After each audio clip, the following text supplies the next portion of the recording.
ప్రభునందు ప్రియులారా, మన ప్రభువును రక్షకుడునైన యేసుక్రీస్తు ప్రశస్తమైన నామములో ఎమ్మాస్ ఇన్స్టిట్యూట్ ఆఫ్ థియాలజీ తరపున మీకు నా హృదయపూర్వకమైన వందనాలు తెలియజేస్తున్నాను. గత 2 తరగతులలో ప్రార్థన మీద మనం మాట్లాడుకుంటూ వచ్చినాం.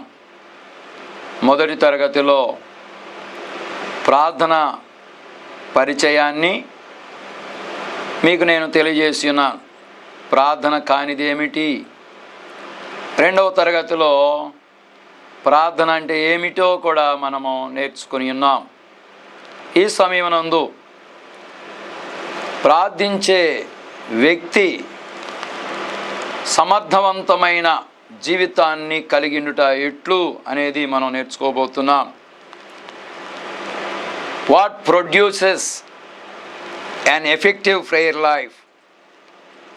సమర్థవంతమైన ప్రార్థనా జీవితాన్ని లేక శక్తివంతమైన ప్రార్థనా జీవితాన్ని ఏది ఉత్పత్తి చేస్తుంది? What produces an effective prayer life? అనేక విషయాలు ఉన్నాయి సమర్థవంతమైన ప్రార్థనా జీవితాన్ని కలిగిండుటకు. మొదటిగా, సమర్థవంతమైన ప్రార్థనా జీవితాన్ని ప్రార్థించే వ్యక్తి కలిగి ఉండాలంటే అతడు విశ్వాసంతో ప్రార్థించాలి.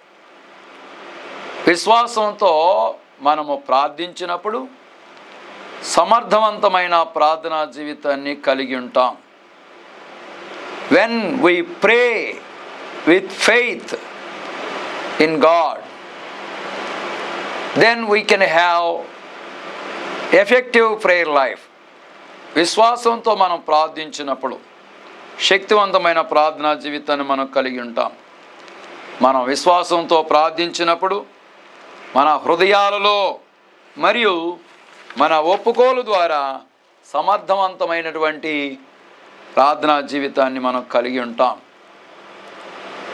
పరిశుద్ధ గ్రంథం బైబిల్లో మనం చూసినట్లయితే మార్కు సువార్త 11వ అధ్యాయము, మార్కు సువార్త 11వ అధ్యాయం 23-24 వచనాలు మీ కొరకు నేను చదువుతున్నాను. ఎవడైనను ఈ కొండను చూసి నీవు ఎత్తబడి సముద్రములో పడవేయబడుమని చెప్పి తన మనసులో సందేహింపక తాను చెప్పినది జరుగునని నమ్మిన ఎడల వాడు చెప్పినది జరుగునని మీతో నిశ్చయముగా చెప్పుచున్నాను.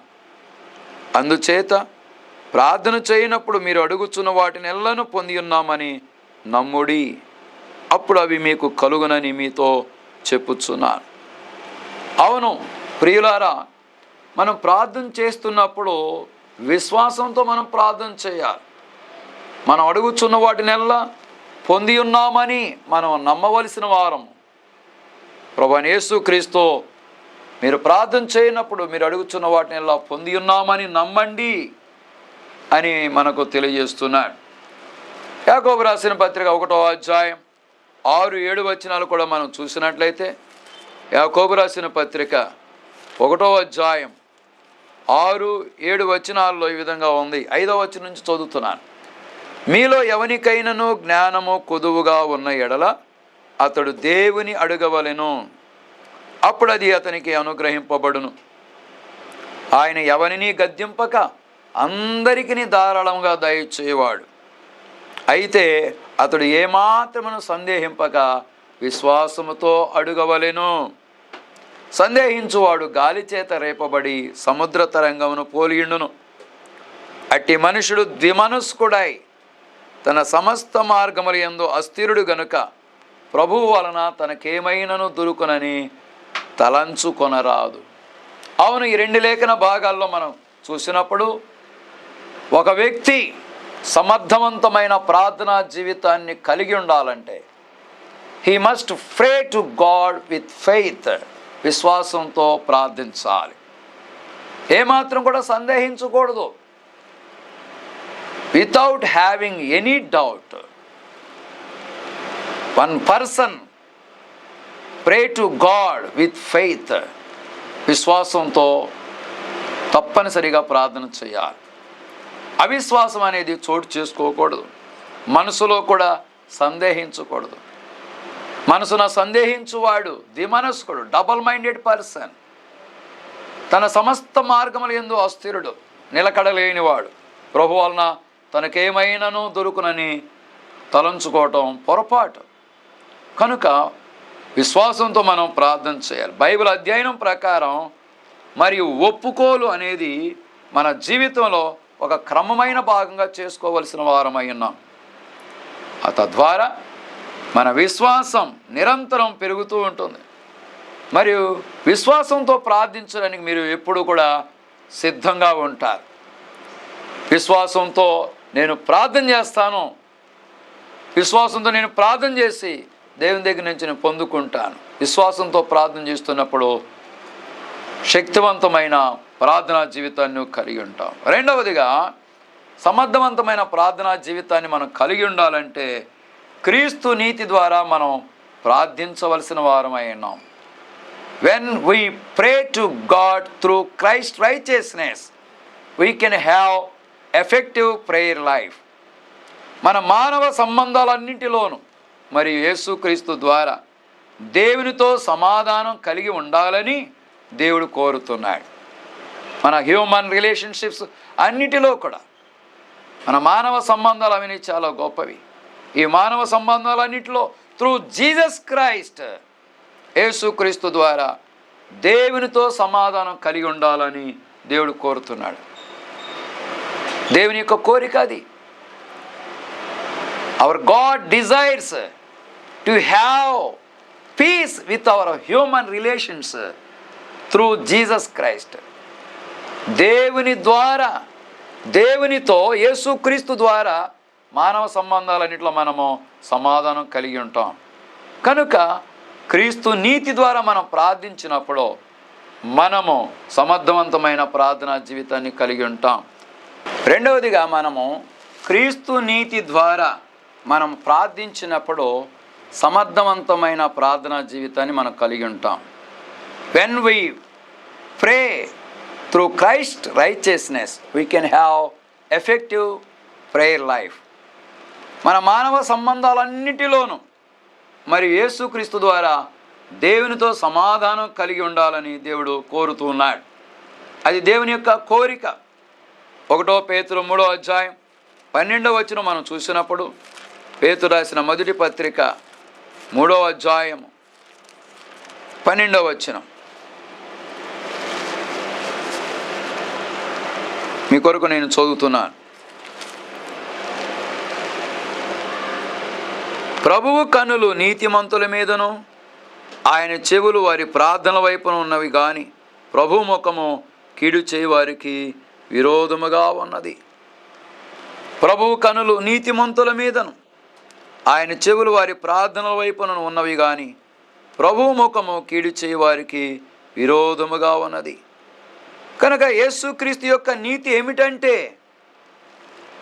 అందరికీ మేలు చేయవలననే, అందరితో సమాధానము కలిగి ఉండాలని. అందుకనే మత్తయి సువార్త 5వ అధ్యాయం 23-24 వచనాల్లో ఈ విధంగా రాయబడి ఉంది. మత్తయి సువార్త 5వ అధ్యాయం 23-24 వచనాల్లో కొండ మీద యేసు చేసిన ప్రసంగములో ఈ విధంగా చెప్పి ఉన్నారు. కావున నీవు బలిపీఠమును అర్పణను అర్పించుచుండగా నీ మీద నీ సహోదరునికి విరోధమేదైనను కలదని అక్కడ నీకు జ్ఞాపకము వచ్చిన ఎడల అక్కడ బలిపీఠం ఎదుటనే నీ అర్పణ విడిచిపెట్టి మొదట వెళ్ళి నీ సహోదరునితో సమాధానపడము, అటు తర్వాత వచ్చి నీ అర్పణము అర్పింపుము. నీ సహోదరునితో నువ్వు సమాధాన పడాలని దేవుని యొక్క వాక్యము స్పష్టంగా చెప్పబడుతుంది. ఇది ఎలా సాధ్యము? ఇది ఎలా సాధ్యం అంటే యేసుక్రీస్తు ద్వారా సాధ్యము. Through Jesus Christ you can have peaceful relationship with your human relationship. సమాధానకరమైన సంబంధం అనేది నువ్వు కలిగి ఉంటావు. మూడవదిగా, సమర్థవంతమైన ప్రార్థనా జీవితాన్ని ఏది ఉత్పత్తి చేస్తుందంటే యథార్థంగా మనం ప్రార్థించినప్పుడు, when we pray sincerely we can have effective Christian life. యథార్థంగా ప్రార్థన చేయటం మనము అలవర్చుకోవాలి. దేవుడు యథార్థవంతుడు. యథార్థవంతుల ప్రార్థన ఆయనకు ఆనందకరము. మనుషులకు కనబడవలనని కాక దేవునికి మాత్రమే కనబడవలనని మనం ప్రార్థించాలి. చాలాసార్లు మనం ప్రార్థన చేస్తున్నప్పుడు మనుషులు చూడాలి, మనుషులు మనల్ని అభినందించాలి, మనుషులు మనల్ని గుర్తించాలని కోరుకుంటాం. అది దేవుని దృష్టిలో మంచిది కాదు. మనం ప్రార్థన చేస్తున్నప్పుడు మనుషులు కనబడవాలని కాక దేవునికి మాత్రమే మనం కనబడవాలని మనం ప్రార్థన చేయవలసిన వారమైనాం. అందుకే మత్తయి సువార్త 6వ అధ్యాయము 5-6 వచనాల్లో ఈ విధంగా చెప్పబడింది. నీవు ప్రార్థన చేయనప్పుడు నీ గదిలోనికి వెళ్ళి తలుపు వేసి రహస్యమందున నీ తండ్రికి ప్రార్థన చేయము. అప్పుడు రహస్యమందు చూచు నీ తండ్రి నీకు ప్రతిఫలం ఇచ్చును. మరియు మీరు ప్రార్థన చేయనప్పుడు అన్యజనుల వలె వ్యర్థమైన మాటలు వచ్చింపవద్దు. విస్తరించి మాట్లాడటం వలన తమ మనవి వినబడినని వారు తలంచుచున్నారు. ప్రార్థనలో మనం విస్తరించి మాట్లాడవలసిన పని లేదు, వ్యర్థమైన మాటలు ఉపయోగించవలసిన పని లేదు. మనం ప్రార్థన చేస్తున్నప్పుడు దేవుడు మాత్రమే మన ప్రార్థనను వినాలని, దేవునికి మాత్రమే మనం కనబడాలని, మనుషులకు కనబడవాలని కాక యథార్థంగా మనం ప్రార్థన చేయవలసిన వారమైన. 4వదిగా ఐక్యంగా మనం ప్రార్థన చేసినప్పుడు సమర్థవంతమైన శక్తివంతమైన ప్రార్థన జీవితాన్ని మనం కలిగి ఉంటాం. When we pray unitedly, if you pray unitedly you can have effective Christian life. ఐక్యంగా మనం ప్రార్థన చేయవలసిన వారమై ఉన్నాం. సహోదరులు ఐక్యత కలిగి నివసించుట ఎంత మేలు, ఎంత మనోహరము. అది తల మీద పోయబడి అహరోను గడ్డము మీదగా కారి అతని అంగీల అంచు వరకు దిగజారిన పరిమళ తైలమోలే ఉండును. ఆశీర్వాదమును శాశ్వత జీవమును అచ్చట ఉండవాలని యెహోవా సెలవిచ్చుచున్నాడు. దేవుని వాక్యము స్పష్టంగా మనకు తెలియజేస్తుంది.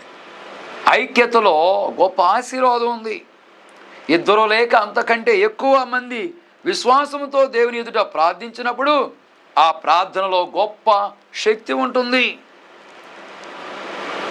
ఐక్యంగా ప్రార్థించినప్పుడు గొప్ప శక్తి ఉంటుంది. మత్తయి సువార్త 18వ అధ్యాయం 19వ వచనంలో ఈ విధంగా దేవుని వాక్యం చెప్పబడుతుంది. మత్తయి సువార్త 18వ అధ్యాయం 19వ వచనం, మరియు మీలో 2 తాము వేడుకొను దేనిని గూర్చి అయినను భూమి మీద ఏకీభవించినలా అది పరలోకమందున నా తండ్రి వలన వారికి దొరుకునని మీతో చెప్పుచున్నాను. దేవుని దగ్గర నుంచి మనం ఏదైనా పొందుకోవాలంటే 2 ఏకీభవించి భూమి మీద దేని గురించి అయితే వేడుకుంటారో పరలోకమందున నా తండ్రి ద్వారా వారికి అనుగ్రహింపబడుతుందని స్పష్టంగా దేవుని యొక్క వాక్యము మనకు తెలియజేయబడుతుంది.